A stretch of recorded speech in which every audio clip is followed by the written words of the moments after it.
जय श्री कृष्णा।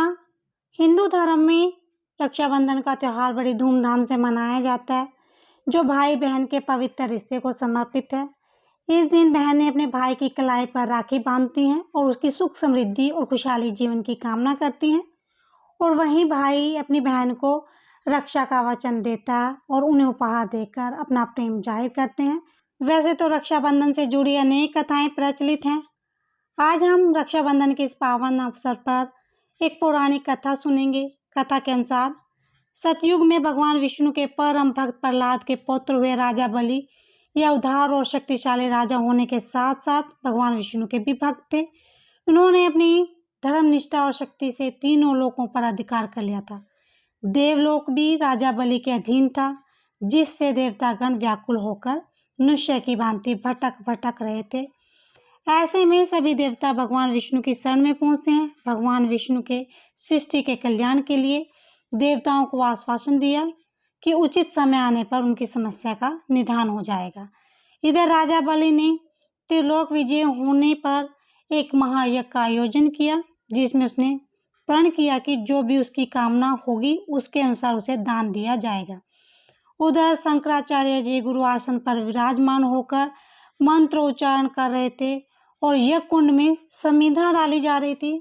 उधर राजा बलि तेजोमय होकर यज्ञशाला में यज्ञ कर रहे थे।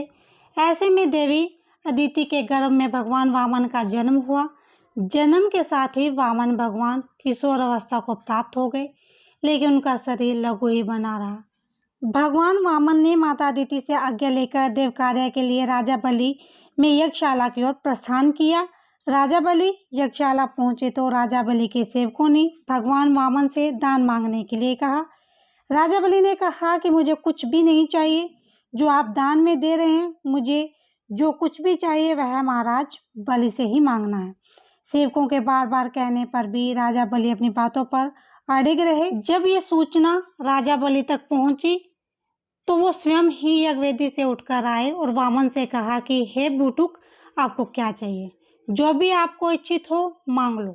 भगवान वामन मुस्कुराए और कहने लगे कि हे राजन, आप निश्चय ही उदार हैं और आप दानशील भी हैं, किंतु मुझे शंका है कि मैं जो कुछ भी मांगूंगा आप मुझे नहीं दे पाएंगे। अगर आप संकल्प लेकर मुझसे मांगने के लिए कहेंगे तभी मैं आपसे कुछ मांगूंगा। इस पर राजा बलि ने कमंडल से जल हाथ में लेकर संकल्प लिया कि मैं संकल्प करता हूँ कि आप जो भी मांगोगे वह मैं अवश्य दूंगा। इसके बाद राजा बलि ने कहा कि हे बिटुक, अब आप निसंकोच होकर कहिए कि आपकी क्या अभिलाषा है। तब भगवान वामन ने कहा कि हे राजन, आप धन्य हैं, आप बस मुझे 3 पग भूमि पैर रखने के लिए दे दीजिए। राजा बलि बटुक ने भगवान वामन की बात सुनकर पहले तो खूब हंसे।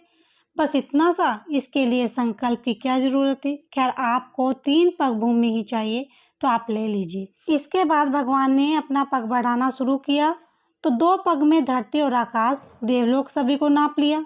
अब भगवान ने राजा बलि से कहा कि अब बताओ कि तीसरा पग कहाँ रखूं। राजा बलि ने भगवान की स्तुति की और कहा कि हे प्रभु, आपको मैं पहचान गया हूँ, मेरे पास अब कुछ नहीं है आपको देने के लिए, आप तीसरा पग मेरे सिर पर रख लीजिए। राजा बलि के ऐसे उदार वचन सुनकर भगवान अत्यंत प्रसन्न हुए और तीसरा पग राजा बलि के सिर पर रखकर कहा कि तुम पाताल लोक में अपना स्वराज्य चलाओ। साथ ही प्रसन्न होकर भगवान ने राजा बलि से कहा कि तुम्हारी भक्ति और उद्धार से मैं बहुत प्रसन्न हूँ, तुम्हारी कुछ कामना हो तो मांग लो। राजा बलि का मन शांत हो गया और वह भक्ति भाव में हाथ जोड़कर भगवान से कहने लगा कि हे दया सिंधु, हे कृपा निधान, मुझ पर कृपा करना चाहते हो तो आप मेरे साथ मेरे लोक में निवास कीजिए। मुझे आपकी सेवा का अवसर दीजिए, मुझे और कुछ नहीं चाहिए। भक्त के ऐसे मधुर वचन सुनकर भगवान ने कहा, हे बलि, ठीक है, मैं तुम्हारे साथ तुम्हारे लोक में निवास करूंगा। भगवान के पाताल लोक में चले जाने से वैकुंठ हरि के बिना सूना हो गया। देवी लक्ष्मी दुखी रहने लगी। तब देवी लक्ष्मी ने एक उपाय निकाला। वह एक औरत का रूप धारण करके पाताल में पहुंच गई और जब राजा बलि मार्ग से गुजर रहा था तो वो रोने लगी। राजा बलि ने उसे पूछा कि आप क्यों रो रही हैं। इस पर उस औरत ने कहा कि मेरा कोई भाई नहीं है, इसलिए मैं उदास हूँ और रो रही हूँ। प्रजापालक राजा बलि ने उसी समय उस औरत को अपनी बहन बना लिया और कहा कि मैं अब तुम्हारा भाई हूँ। औरत बनी देवी लक्ष्मी ने जब राजा बलि के हाथ में रक्षा सूत्र बांध दिया। इस पर राजा बलि ने कहा कि मैं अपनी बहन को कुछ उपहार देना चाहता हूँ, इसलिए जो भी चाहती हो मांग लो। तब देवी लक्ष्मी ने कहा कि मेरे पति मुझे छोड़कर आपके यहाँ बैठे हुए हैं, मुझे लौटा दीजिए। इस पर राजा बलि चौंक गए और पूछा, आप कौन हैं और आपके पति मेरे पास कैसे हैं?